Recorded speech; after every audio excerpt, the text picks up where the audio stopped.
Dude, the Knuckleheads Podcast. Who would have ever thought that when y'all boys started doing this, that it would have this kind of brand for this amount of years, for this kind of years in transition? You guys were pretty much the first basketball podcast that I can remember that was player driven, right? Player owned. It's incredible. And then you saw a trend of people kind of following that model, following that blueprint. So talk Knuckleheads, man.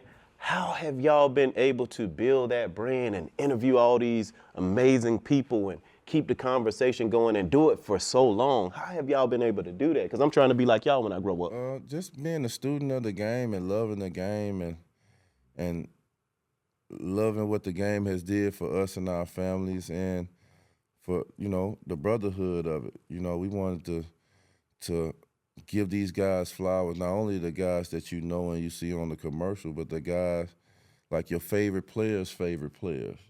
Because a lot of times your favorite player, his favorite player might be a dude that, might not be the most popular dude in the league and so forth on. So just giving these guys this flower and being like a kid in a candy store, man, to get the opportunity to talk to an Oscar Robertson, a George Gervin, a Dr. J, and then you go in the 90s for the Ewans, R.I.P. Mutombo, you know what I'm saying? Like, these guys, even all the way down to the 2000s and the 2010, to go to 4 different generations of players, like, man, it's a blessing, man, and it's a fun. It turned into a responsibility to represent these guys in the right way. Yeah. So it came into something like I didn't really want to do it because one of my I hated cameras and microphones. Mm-hmm. You know what I'm saying? That was kind of gave me anxiety to sit here and get on a camera and microphone and kind of express yourself. But hey, you know what? You might not have liked that, but sometimes like we have plans, but God's got purpose. Yeah, no, cause like you know what? Cause look how good you are. Look how comfortable you are now. When I was going through my depression after my mom passed and all that, I used to always see this meme that say you got to do something that makes you uncomfortable to take another step up in life. Mm-hmm. And it seemed like this was my uncomfortable. So I took a chance on it and wound up being a blessing in disguise. Yeah, man. For me, I got to say, I went to school for, I wanted to do TV or something. I went to school, my major was broadcast journalism. I always, when I was younger playing ball, I'm like, man, I want to do what Ahmad Rashad do. I love the inside stuff. I want to do that. To me, that was the coolest job. Like, next to being an athlete, you could just talk to him and interview him all the time. He was like best friends with Mike. I thought that was the dopest shit ever. You best friends with Michael Jordan, be golfing and hanging with him. Like, to me, that was dope. So I went to school for that. But like, same time, toward the end of my career, as far as the podcast go, I went to Sportscaster U that the NBA, they NBPA provides that where you can go, I went to Syracuse University and where you do a whole little week of like all of this ESPN type stuff where you get a tape from it, you get a disc that you get to take and show around, then you get to go out there and say, here you go, I could try and I did this. So it's like credentials. So I was kind of coming toward the media, thing, but shout out to Chris Bernard, man. God bless the dead. CB was with me with the Knicks for a long time. He was with the Knicks before I got there, but he was with the Knicks and the whole time I was there and even after. And then when he left the Knicks, he went with Derek Jeter to help them start the Players Tribune.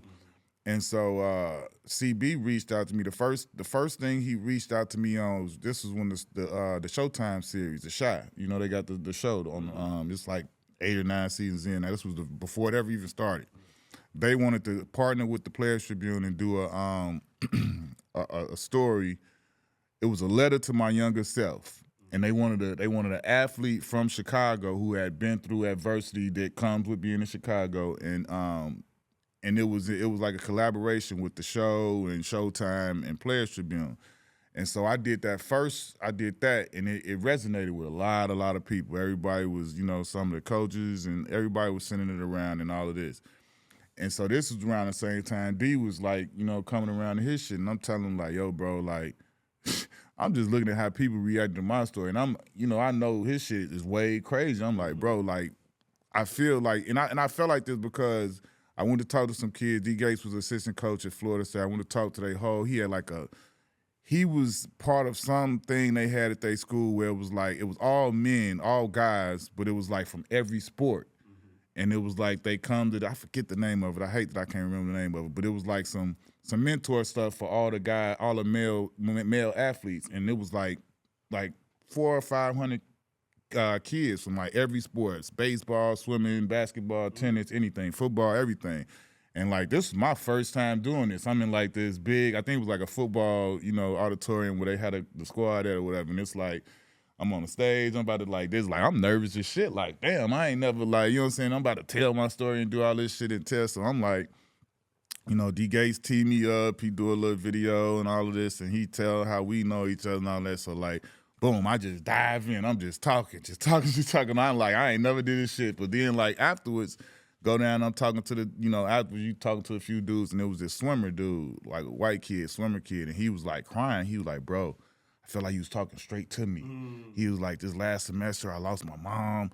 I was thinking about quitting school, like just, he was like, I'm sitting here like, damn. And that's when I was like, okay, like. It's power in the testimony. And it's like a white dude swimmer, like he got no relatability to me, but like you the one who coming up like you was speaking straight to me. So like I was telling D like, bro, I feel like, you tell your story, you know what I'm saying? They gonna take care of it the right way. You're gonna get your voice, it's gonna come out how you want it. And I think it's gonna help people, you know what I'm saying? Because I'm seeing that me doing my shit, people come to me like, bro, like people like just not even just like people on social media, just normal people. Just like, man, I read this is crazy powerful. And then so then he did it. He did his, and it was just like I say, it did backflips over what mine did because he had more things in there. So it was like people hitting him the same way I remember Chris Paul calling me to get his number, bro. I'm sitting here at the crib watching the game, watching the pregame. He about to play on TV. But you know how we do. Pregame, after we done did all our hoops and work, and we lock in or whatever and just focus. And he had just started to read the story, and he read D Miles' whole story right before the game. And he was like, he called me, bro, I need you to send me D Miles' number, man. I didn't know all of this. Like, I just got through reading this story. I'm like, you about to play? Like, yeah. No, just send me his number after the game. I want to hit him on. So shit. Send him the number during the game. What he did after the game, he hit you. Right after the game.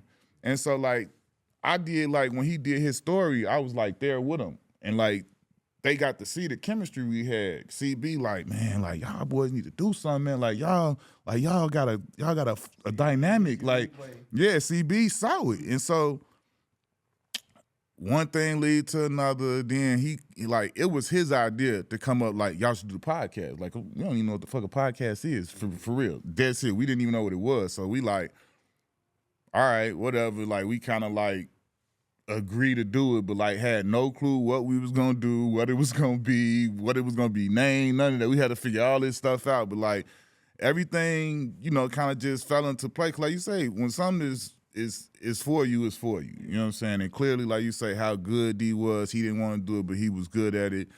I didn't even know what it was, but we were good at it, and we had this chemistry and this dynamic between us that resonated with people. And like I say, shout out to CB for having that vision for us, and like then not only having a vision, because CB went to bat for us. Mm-hmm. Like when I'm talking about went to bat every step of the way, none but love and respect. And like he's as much responsible for this as we are, because I mean he the one who came with the idea of doing it. Like obviously we have the history, we have the dynamic and the chemistry and all of these different things, but like we weren't even thinking on that page to do that. So like, you know what I'm saying? Like losing him January 1st this year was like the biggest bullshit of the century and the craziest thing. Hey man, I cry. I'm still crying about CB. Then I say it's crazy because like me and him talk daily.